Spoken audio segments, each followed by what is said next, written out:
Welcome to the fundamentals of Lan Switches. This is Joe again with Router Freak, and we're going to be going over today some of the different problems that we run into with our CSMA CD networks, our carrier sense multiple access CD collision detection networks, primarily our Ethernet segments. We'll look at collision domains versus broadcast domains, the issues with both of them, and how we can correct for the problems that we'll see on our network with collision domains and broadcast domains. And finally, we're going to review why is a switch called a switch? What makes a switch switch? What does it do? So let's let me get my color out. Let's see, what color should we do today? I've been doing blue. Let's do a little red. Let's do a little red today. How about that? Feeling a little red. So, problems with collisions. So way back when Ethernet networks were starting to be deployed through businesses and offices, homes, what have you, one of the things that they started to do in order to scale the network was they would have everyone connect back to a telco closet or to a computer room, and all the computers would connect into a hub. Now, a hub is a real simple device, really. It's just a it's really just allows all these computers, all the computers on a network segment, to connect together. Now, the problem with a hub is that it is so simple, and that it just relays the physical, just ties all the physical connections together. So when computer here, let's put some letters out here. Computer A, computer B, computer C, and computer D. So as computer A wants to send some data out onto the wire, he'll send it out on the wire, and if it goes into a hub, the hub is going to forward that packet out all of its ports, and it's even going to forward it out the same port that it learned it on. It just ties all these physically together. And as you know, with Ethernet networks, remember how we said before, is that they're very chatty. It's a very chatty technology, Ethernet is. So anytime computer A wants to talk to computer D, for example, and he doesn't know where he's at, he's going to send out what? He's going to send out an ARP. He's going to say, "Hey," and it's just like standing in a room and shouting, "Hey, where's computer D? Computer D, where are you?" And when he ARPs out, that ARP packet is going to go out, and all the computers are going to hear it. And then eventually computer D will get it, and then he'll send it back. So all of this one giant network that we've connected all into a hub is what's called a collision domain. This is all one collision domain. It's one collision domain. It also happens to be one broadcast domain as well. Because what's happening is that this hub will forward everything. It'll forward broadcasts, it'll forward collisions, it'll forward frames. It's not very smart. It just, at a physical layer of the OSI model, it just connects all the cables together. Now, hubs, one good thing about a hub that it does do is for distances. Remember in the previous section we said, well, our Cat5 cable can be 100 meters. Well, what was neat about this is in a very large office space, say you had 100 meters of Ethernet cable to one computer, and then you had another 100 meters of Ethernet cable on the other side, you could put a hub in the middle, and it would relay those signals. So now you could have a computer over here on the left could send data to another computer on the right that was 200 meters away. So that was a nice thing that the hub could do, is it can act as a repeater, or it does refresh those data signals so they can go another 100 meters. The big problem that started coming up, that started to happen with with hubs as our networks began to grow was you start adding, see here on our little diagram, we've only got 4 computers. Well, eventually you start adding more computers to this hub, and it gets to be very, very chatty. Eventually, when you get up to about 20 computers on a hub, say you had a 24-port hub, you fill that 24-port hub up, patch in 24 computers into a hub. Eventually, what's going to happen is you're going to start seeing collisions. Now, when in a collision domain, when a computer gets on the wire, back to our example with computer A, when computer A came on the wire and he wanted to send data, and he wanted to send data over to computer B, before he sent that ARP request, the first thing he would do is he would listen to the wire, listen to what was going on in the network, and see if there was anybody else transmitting anything on the wire. And if it was quiet and there wasn't anybody transmitting, then he would send his packet onto the wire. Well, if you get 20 to 30 computers on a network segment, eventually you're going to have, they're all chatting at the same time.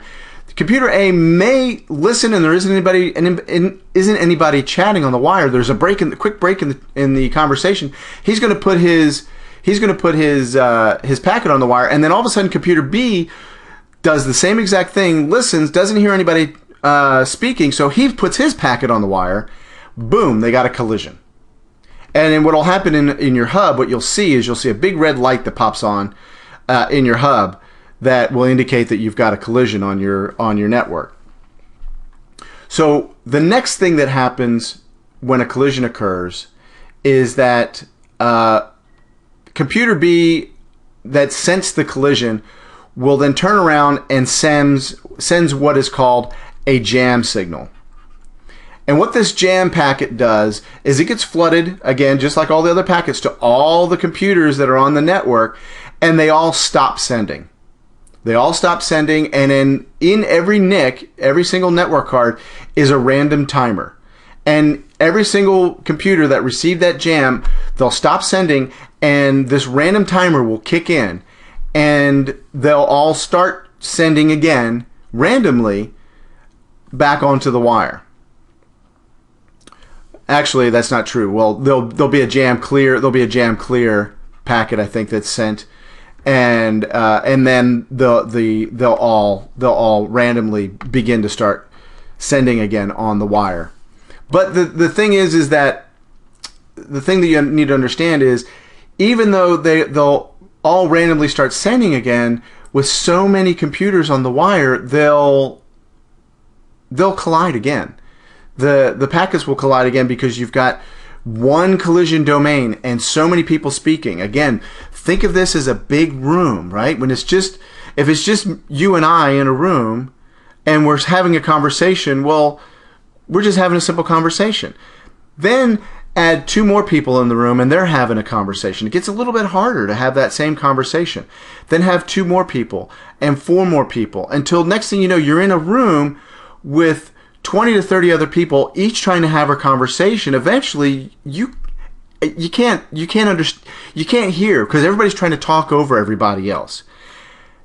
It gets to be the communication begins to break down, and you can't have a conversation. The same thing happens here on our hub. So what they realized was, hey, okay, we need to come up with a solution to allow our networks to scale. Now, the Ethernet thing is taking off, is doing really good, and how can we make this better? Well, what they did then is they came up with a thing known as a bridge. And what a bridge did is, a bridge would take that collision domain and it would split it into 2 collision domains. You'd have a collision domain over here, we can call this collision domain A, and collision domain B.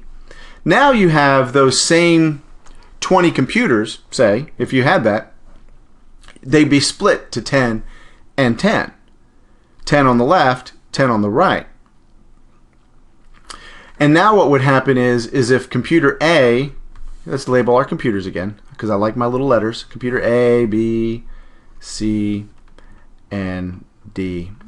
So now if computer A wants to send a packet to computer D, computer A would do his same, send his address resolution protocol, send, oh, that's supposed to be a P, not an R. Okay.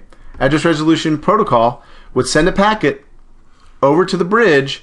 The bridge would say, see that this needs to go over to computer D, and would forward that packet over to the collision domain B. So bridges, how they worked is that they essentially, you would have in software, a software program that would run on this device, and the device had two network cards in it, one on each side. And what it would do is it would listen on both sides of to both network segments, and he would listen to and gather all the MAC addresses from collision A, 001F colon CAB colon, etc. You know what a MAC address looks like by now. You should. 01B colon CA1F colon, etc. So he would create a table in software. He would create a table of all the MAC addresses on collision A's side and all the MAC addresses on collision B's side. So what would happen is instead of when computer A would want to send a packet to computer B, the bridge here would look up the MAC address and see the source MAC address over here for computer A, and here let's not call these A and B. Let's call them 1 and 2. How about that? That's getting a little confusing. 1 and 2. So he would see them in collision 1 side and see the destination, right? The destination MAC address as being on this table over here for the other network. So since he saw that, since the bridge would detect that the destination MAC address is on the other side, he would forward the packet, right? Now, if computer A wants to send another ARP request to computer C, again, it goes to the hub. The hub floods those packets out all the ports. The bridge will receive that packet because he's on one of those ports. He receives that ARP request, but he looks at the destination and sees that the destination is on the same side, so the bridge does not forward that packet. So that's how the bridge will cut down on this traffic going on, this chatter that goes on. So now what happens is now you have 10 and 10. Well, from our previous scenario, it was 10 and 10. If you start thinking about how offices typically scale, now we say this is a 20-port hub. This is a 20-port hub. Business is booming. We need more computers. What ends up happening is then now we end up with 2 collision domains, and both of them are, we have 20 computers over here. Now we have 30 computers over here. We're back to where we started. Only now what we've got is we've got a bridge in the middle. We've got a hub over here with collisions. We've got another hub over here with collisions. The bridge also, because it's doing everything in software, is very slow. So the bridge to forward packets back and forth, it's very slow to go back and forth. So we really need some way to alleviate. Now we've got all kinds of problems. We're back to where we started. Now we have a collision domain that is not doing very well because we're seeing collisions on our hub over here all over the place. We've got collisions over here in collision domain 2. Again, collisions all over the place. We've got the bridge that is very slow to forward packets. Oh my gosh. We've just now made it more complicated, and how can we solve this? Well, enter the switch. So what a switch did is it helped cut down on both of those problems. What a switch does now, the other thing about a switch, what a switch did was the switch started using a new technology at the time when they introduced it that was known as an ASIC, or an application-specific integrated circuit. Now, you're not going to be tested on what an ASIC is, but essentially what an ASIC does is it's a chip. It's a little computer chip. And what they did is the software that would normally have ran on a bridge now can run in hardware on this chip, and it can be done super, super fast. Wire speed is what the buzzword that they use today, is that wire speed. But it's true that it happens so much more faster, so much faster that you now don't have to worry about a computer having to think or make a calculation. Now the ASIC can do it, and it can do it just so much faster. The next thing that happened that they did with a switch is essentially what they did was on every single port on a switch, every single port on a switch became its own collision domain. So now you have a 24-port switch. 24-port switch means you have 24 collision domains. So if you can imagine what this does to your traffic. Now you've got 24, now you've only got one collision domain per computer. Now everything's nice and quiet from a layer 2 point of view. Everything's nice and quiet, and everybody can talk to each other. It solved a lot of problems with the switch did. Now, of course, the switch, when it first came out, it was very expensive. But if you think about it, we have a switch is doing the job that, well, really, 3 different devices. We had 2 hubs and a bridge that did all with one device, and it does it at lightning fast. It was amazing how quick it was. It was such a it got adopted very, very quickly, and everybody started putting switches in. So one thing that's kind of funny, that if you think about it, if you ever go into like a Radio Shack or some other type of, maybe a Walmart or something, and you stand around the if you go over to like where all the Linksys or the Netgear stuff is, and you're just kind of standing around and you listen to the salespeople talk to some of the customers. And the funny thing is a lot of people don't know the difference between a hub and a switch. And as you can see right now, that we've been talking, there's a big difference between a hub and a switch. Now you can go to Radio Shack, you can go to Walmart or wherever, some computer store, and a lot of times, they look very similar, don't they? You have a small little 4-port. You have a 4-port hub and a 4-port switch. They look almost the same, but they're not the same, as you can tell now that you know, right? A hub is just forwarding everything at layer 1, whereas a switch forwards everything at layer 2. Now, when we're talking, at 4 ports, well, that's not really that big a deal, right? It's not that. But when you start getting into larger switches, when you start talking about 24-port hubs, 24-port switches, that's a big deal. And there's a lot of chatter. And even some of the smaller, the cheaper hubs, some of them out there don't do a very good job, and you'll end up seeing a lot of collisions that occur on your smaller hubs. But the big thing to understand is that though these 2 devices may look similar, they're not the same. The hub, again, it operates at layer 1 of the OSI model. A switch operates traditionally at layer 2, at the data link layer. Because what a switch is doing is a switch is looking at the MAC addresses and comparing it to other MAC addresses that it has. And that kind of gets us into our next slide, is how does a switch switch?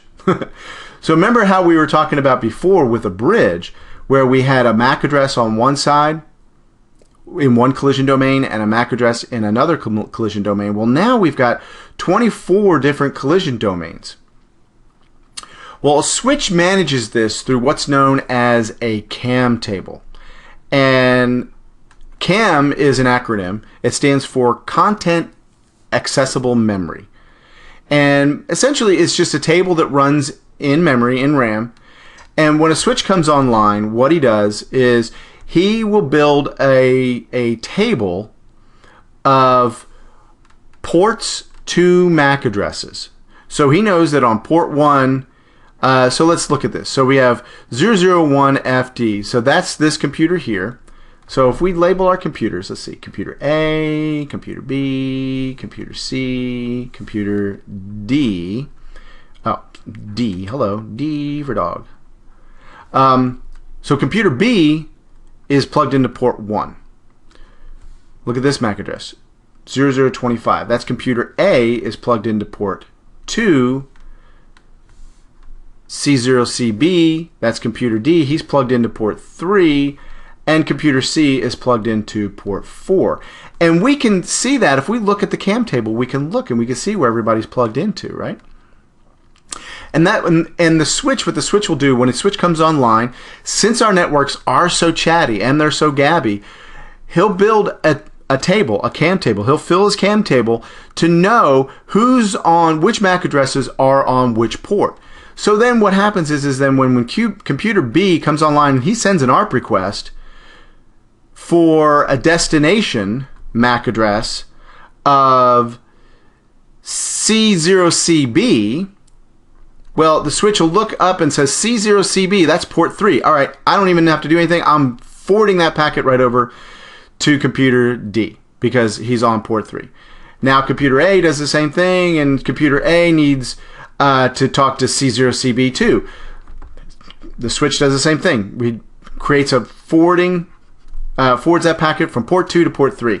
So now what the switch is doing is not caring so much about the MAC addresses, but more so caring about the ports. I'm forwarding from port 1 to port 3, port 2 to port 3, from port 1 to port 4, 4 to 2, blah blah blah. And he goes back and forth and is able to forward this very, very fast. And remember, our ASIC is doing this, our application specific integrated circuit. And you have, depending on the switch, you may have an ASIC for it's assigned to every single port. Your very, very high-end switches will have an ASIC on every single port. Some of your cheaper switches, what they'll do is they'll group ports. So you'll have like the first 4 ports may be controlled by one ASIC. Then the next 4 ports will be controlled by another ASIC. And even though you've grouped these ports together, it's still much faster than the way it was doing before, right? It was much, and this is what, when we start getting in this is also what's known as when a switch is oversubscribed. You won't be tested on that, but it's just kind of just something that I want to throw in. You'll learn about how manufacturers will oversubscribe switches and oversubscribe the hardware later on. But for now, I just wanted to kind of touch on that a little bit. So that's about it. We've went over quite a bit today, and I hope this has been helpful. So what we did is we went over some of the problems that we have with collision domains and Ethernet with carrier sense multiple access collision detection, and how hubs, the problems when we start using hubs, and how when we scale our network, how we can really run into some issues as we scale that network and the chattiness of Ethernet. We looked at collision domains and how with a hub you only have a single collision domain. And then when we moved over to bridges, how a bridge would basically break that collision domain into 2 collision domains. Now, one thing I don't know if I remember, if I mentioned though, when you're using the bridge, it may be 2 collision domains, but it's still a single broadcast domain. So let's go back, even with our switch here, we may have 24 collision domains, but it's still a broadcast domain. A broadcast, the switches will forward broadcast. And the other thing about switches will forward when a switch gets an ARP request or gets a packet, that switch will forward that packet out every single port except the port that it learned it on. That's a big one. That's a big one that I failed to tell you earlier, and I make note of that, is that a switch will forward a packet out every single port. If it doesn't have it in its CAM table, it will forward that packet out every single switch or every single port except the port that it learned it on. Then once he learns where, say, computer D is, he learns where computer D is, he'll add that entry into his CAM table, and then we'll set up a forwarding table that will allow the packets to go back and forth again. But remember, anytime a switch learns something or receives something on a port, it forwards it out. And if he doesn't know if it's an ARP request or a broadcast, he'll forward it out every single port except the port he learned it on. It does not block broadcast. It's still a single broadcast. And just real quick, the only thing that will stop a broadcast from being forwarded is a router. Routers are the only thing that do not forward broadcasts. And we'll get into that here in a little bit. But for now, that's the main things that I wanted to make sure that you gathered from this lesson. So collision domains, a hub, one collision domain, one broadcast. Switch or bridge, two collision domains, one broadcast domain. And in a switch is multiple collision domains, one collision domain per port, and still one broadcast domain. And then how a switch is the switch utilizes what's known as a CAM table, or content address accessible memory table, a CAM table. And that's where it builds a table of ports to MAC addresses, so it knows which MAC address is on which port, and then will forward the packets the way they need to go based on the source and destination. This is kind of a lot of stuff I went over very quickly, but review the slide again, the video again, and of course, as always, go out to the forums and if you care to, and leave a question. I'll be more than happy to answer for you. I'm looking forward to the next slide, to the next lesson, and we'll talk to you again soon. Talk to you later. Bye-bye.